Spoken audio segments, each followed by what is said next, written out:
ગમે તે ગાડી સાધન ચલાવો તોય તે કદાચ સેલ મારો તારે તમારી કુળદેવીનું કે મારે મેલડીનું નામ દઈને સેલ મારો.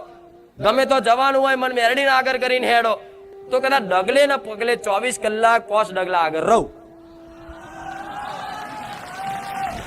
આ શું ખોટું?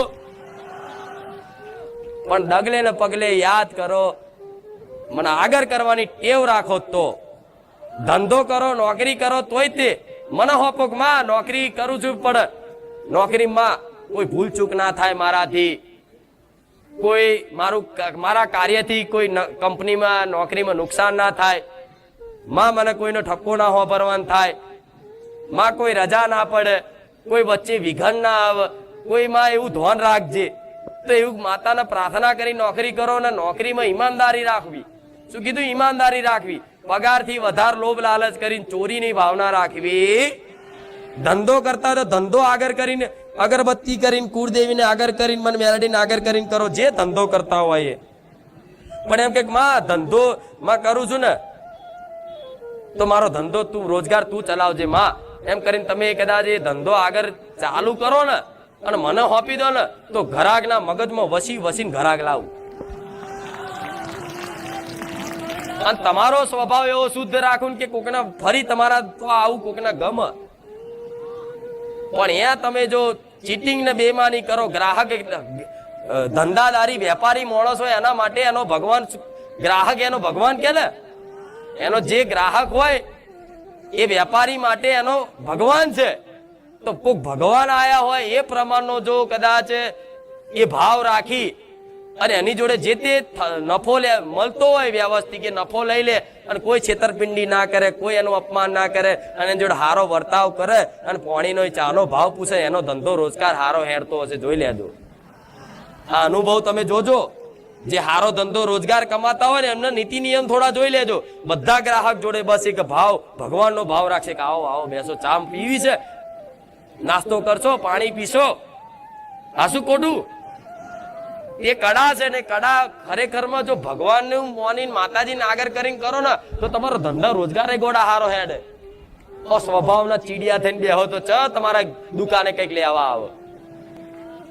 હવારમાં મગજ ખરાબ હોય, ગ્રાહક ને ગારો ઉરી નાખે. આ શું ખોટું?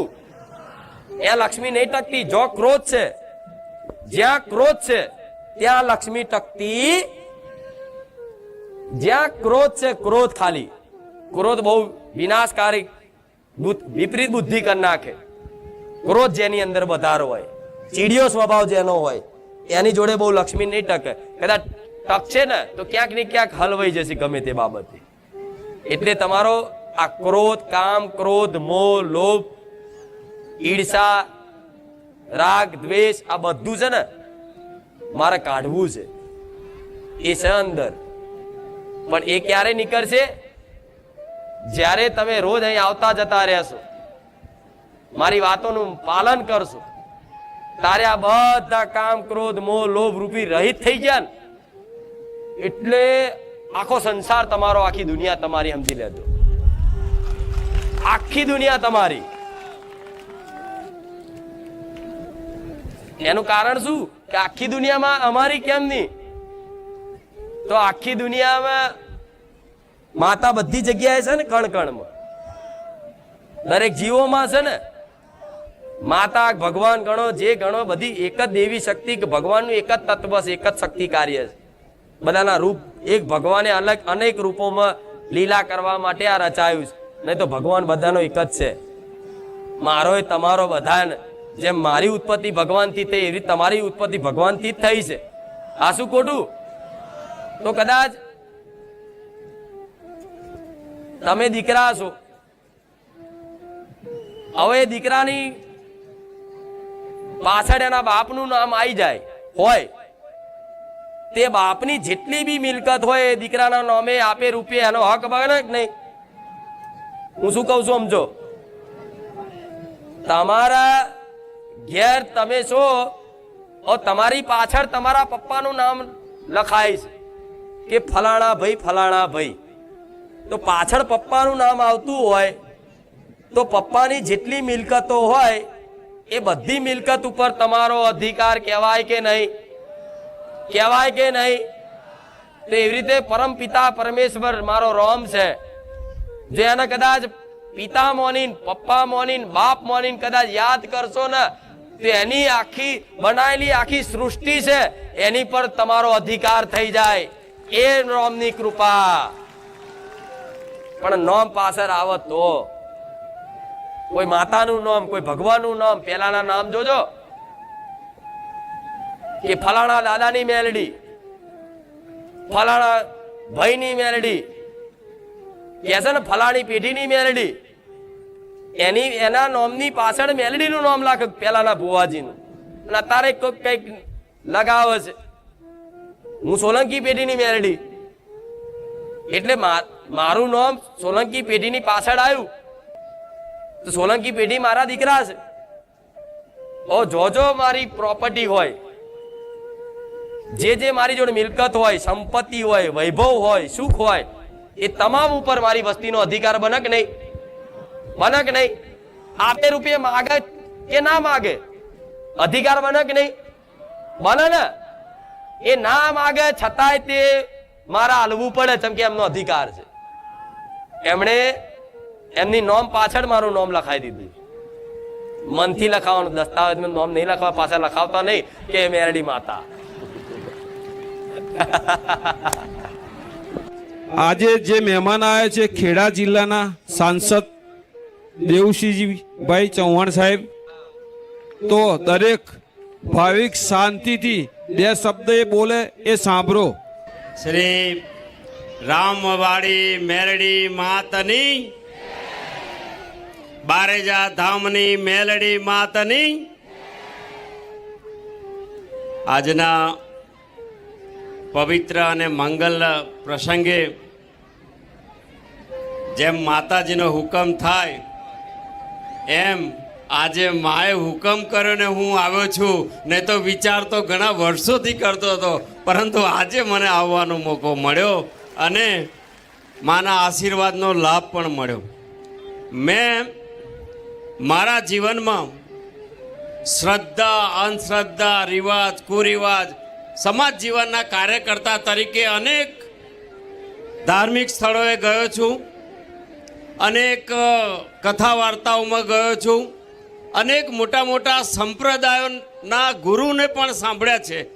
પરંતુ આપણા વેદ પુરાણના એવા અઘરા જ્ઞાનને સરળ ભાષામાં લોકભોગ્ય બનાવીને સમાજને સાદીને સરળ ભાષામાં જો કોઈએ સમજાવતું હોય તો આપણી આ માયાળુ માં મેલડી સમજાવે છે.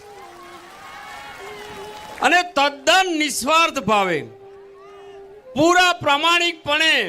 કારણ કે વર્તમાન સમયમાં આપણે અનુભવીએ છીએ કે લોકો લોભ, લાલચ, અહંકારની એવી યાત્રાએ નીકળ્યા હોય છે કે મોટા મોટા મંદિરો, સ્થાનક કે સંપ્રદાયો બનાવે.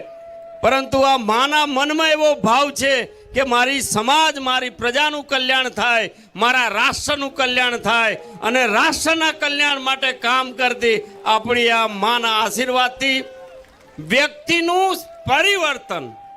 જે રીતે એમની વાણી સાંભળીને મને એવું લાગ્યું કે જે અવગુણો આપણા છે, જે વ્યસનો છે, અહંકાર છે, સમાજમાં જે પ્રકારે આપણી કુરીતિઓ ચાલે છે, ત્યારે સમાજમાં વ્યક્તિનું પરિવર્તન અને વ્યક્તિના પરિવર્તન થકી બહુધા સમાજનું પરિવર્તન, અને સમાજના પરિવર્તનથી રાષ્ટ્રનું, સનાતન ધર્મની સાચી દિશાનું પરિવર્તન અહીંયા આપણે જોઈ શક્યા છીએ.